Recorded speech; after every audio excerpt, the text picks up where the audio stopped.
Welcome to Frywall Fridays. Today we're making pad thai, everyone's favorite Thai dish. This is something I adore ordering at restaurants, but if you're like me, I often find it's a little bit too sweet and a little bit too oily when you order it out.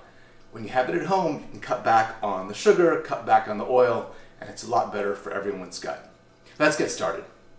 In terms of technique, this dish really isn't very complicated, but it's really important to prepare the ingredients ahead of time. So first, we have here our noodles, which have been soaking in warm water for about 3 minutes. They're al dente, maybe even a little bit tougher than that. We have our chicken, which we've sliced up already. We have garlic that's chopped. We have a few eggs that are ready to go. Then we have our ingredients for the sauce, which include rice wine vinegar, lemon juice, a little bit of water, some brown sugar, and fish sauce, the real key ingredient that gives this dish its characteristic pungency. Also adds some saltiness that we need.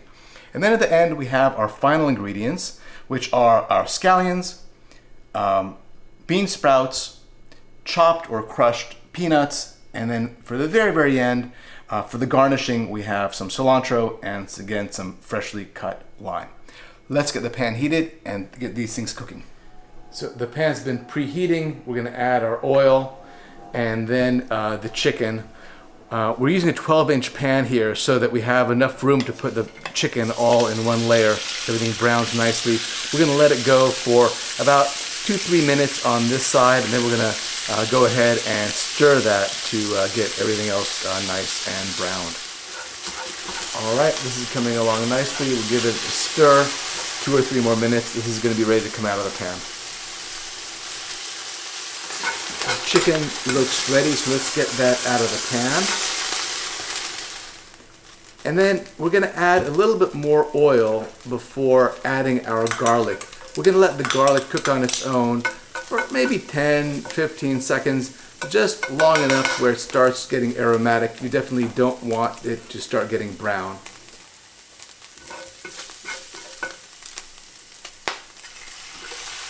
And then we're going to add our eggs and scramble them up. That'll take a few minutes.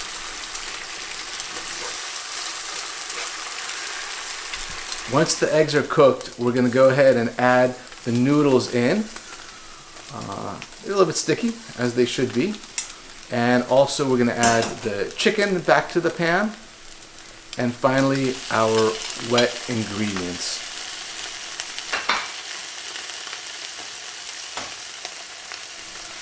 There we go. And then we're just going to want to continue mixing this up until everything is nicely incorporated. We want those liquids, they're going to continue cooking the noodles, which are currently a little bit undercooked. This is going to take maybe 3 or 4 minutes. We want to just turn it enough so everything gets nicely coated. We don't want to fuss with this too much because then the noodles are going to start to break apart.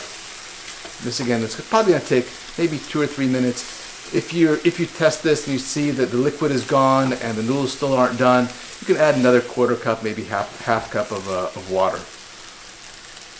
Okay, we're gonna let that go a little bit. Okay, that looks right about perfect. So we're gonna go ahead and add our final ingredients: the scallions, the bean sprouts, and about 2/3 of the peanuts. We're going to reserve some of the peanuts as a garnishing at the end. And then we're going to give it one quick toss, just enough to incorporate everything and get the bean sprouts and the scallions just a little bit warmed up. And that's it. We're done. We're ready to serve. All right, let's get this on a plate.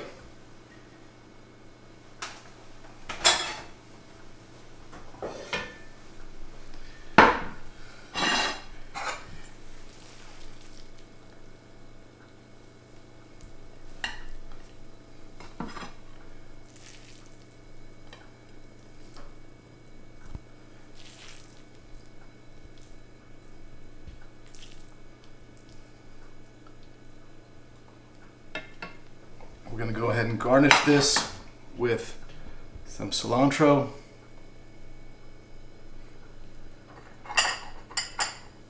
an extra slice of lime, and some of the reserved peanuts on top. And I recommend highly serving it with some hot sriracha sauce. Bon appetit. Enjoy.